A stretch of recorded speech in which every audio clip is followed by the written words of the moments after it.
Fakultas Kastrologi. Kastrologi. Bisa ngeliwet lah kira-kira. Kastrol ya. Kastrol. Ini kastrologi itu kastrol ya. Bogor ini kan paling besar ya se-Indonesia di tingkat kabupaten kota. Wih, selalu di absen kita. Makanya. Dipanggil. Bogor mana kabupaten Bogor? Provinsi ke-14.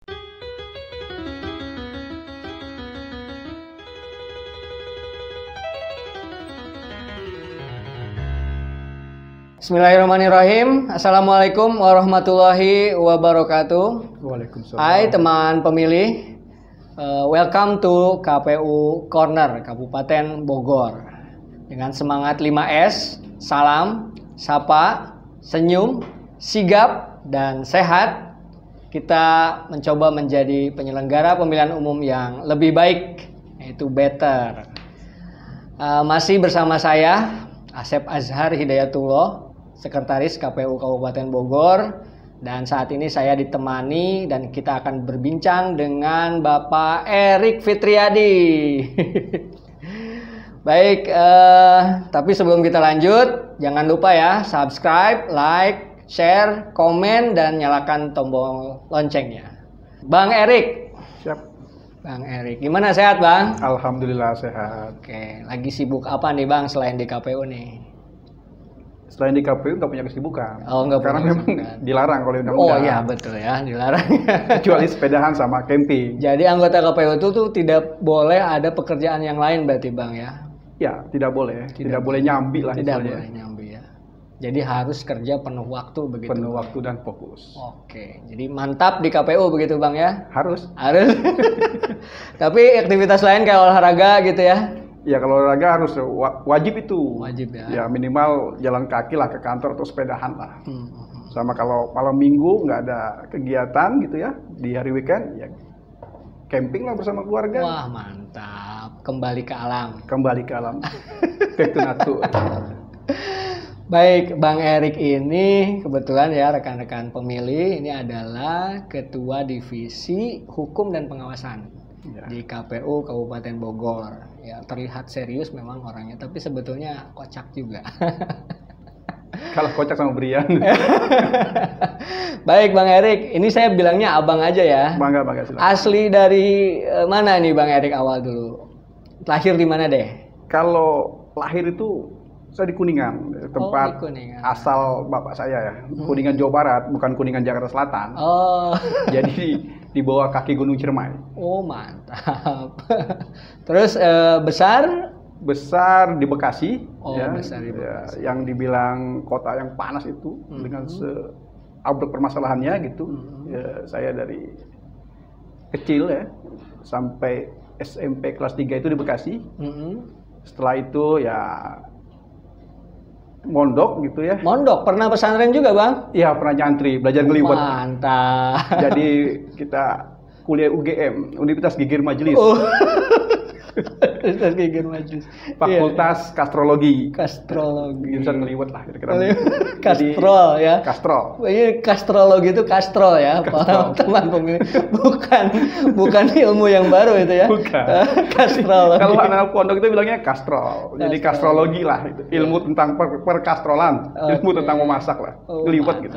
Jadi belajar lebih mandirinya di pesantren berarti. Iya. Jauh dari orang tua berarti Bang ya. Ya, jauh dari orang tua. Oke. Belajar nyuci sendiri lah. Bang ini berapa bersaudara Bang? Saya itu 3 bersaudara, adik saya 2 perempuan. Oke. Sekarang sudah besar semua berarti ya? Paling kecil itu kelahiran 81. 81 ya? Iya, itu bungsu. Oke, mantap. Jadi lahir di Kuningan, Jawa Barat, besar di Bekasi, pernah pesantren, dan terakhir S2 ya Bang, di mana Bang nih? Di hukum ya? Iya, hukum jurusan Tata Negara, konsentrasi Tata Negara di Universitas Bung Karno, Jakarta. Oh, Universitas Bung Karno. Mantap. Makanya jadi divisi hukum dan pengawasan nih rekan-rekan pemilih. Baik. Oke nih Bang, kita ngomong ke pemilu-pemilu lah Bang ya. Karena kan ini electoral podcast. Dari background Abang barusan kan dari hukum Bang ya.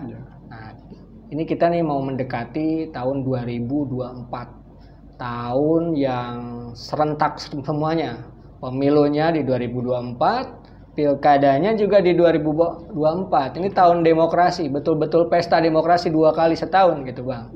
Gimana nih pendapat Abang dari proyeksi kegiatan itu atau pemilihan dan pemilu itu di dalam sudut pandang regulasi atau hukum Bang? Gimana Bang?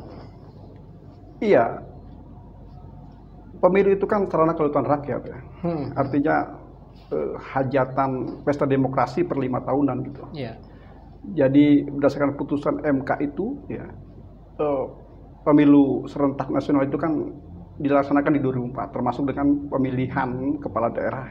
Itu juga kalau itu jelas ya di Undang-Undang 10 2016.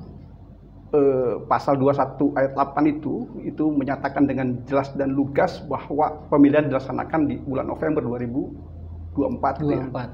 Nah, kalau terkait dengan pemilu serentak nasional, ini kan masih belum ada kata putus ya, baik dari KPU maupun pemerintah ataupun DPR lah, masih Komisi 2 ya. Masih dibahas Bang ya. Memang lazimnya, umumnya itu pemilu selalu dilaksanakan di bulan April gitu ya. Iya. Tapi kalau kita melihat misalnya Undang-Undang Nomor 7 Tahun 2017 ya, di pasal 347 ayat 2 itu yang menyatakan bahwa hari, tanggal, dan waktu pemungutan suara ditetapkan melalui putusan KPU. Iya, betul.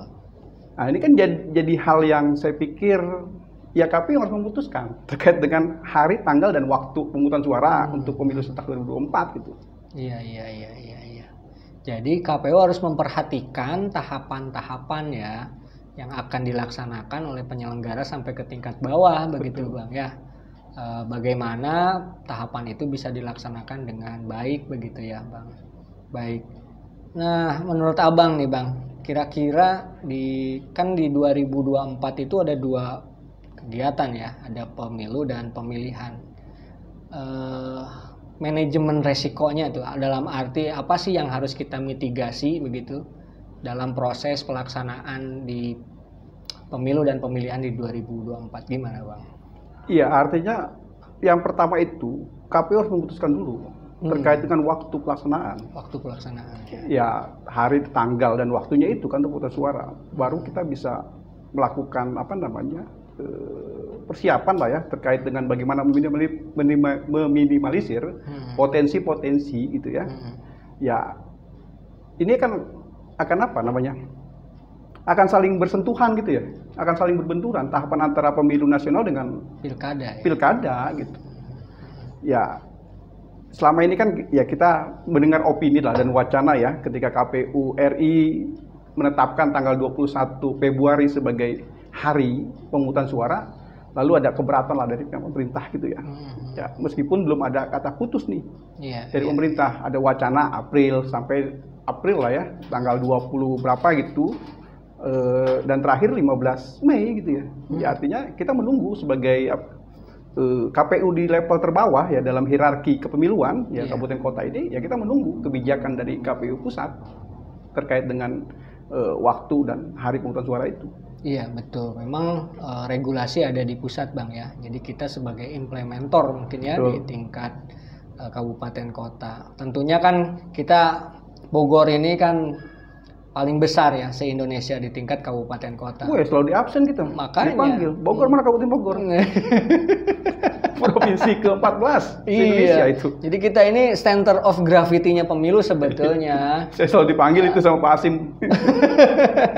Coba Bogor cerita itu katanya. Iya. Kita punya data yang besar juga ya. Lalu kerawanan-kerawanan juga mungkin terbesar juga karena data kita besar, beban kerja kita besar. Nah, dengan data, dengan beban kerja seperti itu Bang, konfidensi kita terkait pemilu dan pilkada ini gimana nih menurut Abang? Apakah kita confident gitu ya? Kita cukup confident begitu ya? Atau kita sangat confident untuk menghadapi 2024? Iya, kita harus confident, bahkan harus sangat confident gitu ya. Kita harus percaya diri bahwa kita mampu gitu ya. Kita sudah bisa melewati pilkada di 2018 ya. Dengan berbagai dinamika politiknya gitu ya, politik lokal di Kabupaten Bogor yang luar biasa gitu. Yang sampai sekarang pun masih ada sisa kasus sebetulnya kan, masih tergantung tuh peristiwa melawan hukum lah gitu ya, PMH itu ya, oleh salah satu kandidat. Kandidatnya. Nah, kita masih ada satu kasus kasasi yang belum putus. Ya. Artinya ya soliditas penting ya, manajerial yang baik antara anggota KPU dengan teman-teman sekretariatan, saya pikir menjadi kunci ya. Bagaimana membangun komunikasi, bagaimana membangun soliditas gitu ya, sinergitas gitu untuk persiapan pemilu nasional dan pilkada serentak. Betul. Soliditas di internal kita ini penting memang, Bang. Termasuk dengan PPK PPS mungkin nanti ya. Jadi itu adalah satu modal sosial gitu ya dari kita. Nah, juga akuntabilitas, Bang. Oh, itu wajib itu. Iya, di internal dulu begitu ya, kita harus bangun. Nah, ngomong-ngomong akuntabilitas nih, kan Abang salah satu fungsinya adalah melaksanakan sistem pengendalian internal pemerintah ya di tingkat Kabupaten Bogor, di KPU Kabupaten Bogor. Nih Bang, kita tuh kan ada beberapa inovasi, Bang. Kita punya grand design, namanya tagline-nya adalah better. Better ini kan bagaimana kita mencapai penyelenggaraan kinerja kepemiluan yang lebih baik begitu, Bang. Tapi better juga kan akronim ya, dari Bogor, Electoral, Teknologi, and Research. Banyak hal yang mungkin rekan-rekan pemilih juga bisa lihat di situ. Nah, salah satunya nih untuk meningkatkan akuntabilitas ada aplikasi namanya yang berhubungan dengan Bang Erik selaku Divisi Hukum dan Pengawasan, yaitu Sigap. Nah, menurut ini masukan aja, Bang, masukan, saran mungkin dan mungkin harapan ya dari Abang terkait ke depan nih pengaplikasian Sigap ini gimana, Bang? Iya, tidak akan berhasil ya sebuah usaha gitu ya tanpa melalui tadi ya memanfaatkan teknologi dan melalui hasil riset gitu ya. Saya melihatnya Sigap ini kan sesuatu yang mendukung kegiatan atau kerja dari teman-teman gitu ya dalam melakukan pengawasan ya. Ya harus lebih sigap, harus lebih relevan gitu ya. Betul. Bukan hanya sekedar akronim, tapi harus dibuktikan dengan kerja nyata gitu loh. Betul. Ya kalau aplikasinya sigap, kalau orangnya nggak sigap, akhirnya jadi melempem gitu. Betul. Jadi bagaimana memanfaatkan teknologi gitu ya untuk menunjang kinerja, saya pikir ya. Ya slogan Bitter itu kan bukan hanya sekedar akronim, tapi juga jadi motivasi ya. Betul. Buat kita semua yang ada di Kabupaten Bogor gitu agar menjadi yang terbaik, lebih baik dan lebih baik lagi ke depannya kan seperti itu. Mantap, betul. Jadi memang alhamdulillah terbantu, Bang ya, dengan ada Sigap ini. Sangat terbantu ya, sangat terbantu untuk memudahkan kerja teman-teman di hukum dan pengawasan ya. Iya, betul. Terima kasih. Jadi memang betul rekan-rekan, kita ini di era 4.0 sekarang ini nggak mungkin kita harus memanfaatkan teknologi informasi. Apapun pekerjaan kita pasti akan berhubungan dengan teknologi informasi. Begitu. Ini salah satunya KPU Corner, KPU Better, semuanya memang memanfaatkan teknologi informasi. Oke, Bang, closing statement nih dari Abang nih terkait dengan konfidensi kita menghadapi pemilu 2024 dan pilkada 2024 dengan kemampuan, dengan potensi yang ada di kita, gimana nih, Bang? Ya, saya pikir dengan dimotivasi oleh sekretaris yang punya inovasi gitu ya, terutama dalam teknologi, saya pikir ini bisa menunjang kinerja teman-teman semua ya untuk lebih maju ke depan gitu. Selain soliditas tadi, selain akuntabilitas tadi, selain adanya dedikasi ya dari diri masing-masing untuk bekerja sesuai dengan regulasi, saya pikir ya pemilu 2024 itu ya tinggal kita hadapi aja, kita ikuti aja regulasi yang ada gitu ya. Jadi ya kita tetap harus bisa mengantisipasi juga potensi-potensi kerawanan gitu ya, potensi-potensi yang dapat menghambat pelaksanaan pemilu gitu ya, baik itu pemilu nasional serentak maupun pilkada serentak ya. Ya artinya pengalaman di 2019 kemarin atau 2018 ketika kita melaksanakan pilkada ya, melaksanakan pemilihan bupati dan wakil bupati Bogor maupun pemilihan gubernur dan wakil gubernur Jawa Barat, itu jadi pengalaman yang berharga ya, pengalaman yang sangat baik lah buat teman-teman di sekretariatan maupun teman-teman anggota KPU gitu ya. Secara keseluruhan saya pikir jadi bukan lagi menjadi hal yang dibuat ruwet gitu loh. Iya. Kita laksanakan aja pesta demokrasi dengan enjoy, tapi enjoy dalam pengertian tidak melanggar aturan, enjoy tidak mengabaikan tanggung jawab kita gitu sebagai penyelenggara gitu. Ya. Oke. Mantap. Baik, sahabat pemilih, teman pemilih semuanya, kayaknya gak perlu berpanjang-panjang, kita cukupkan sampai di sini.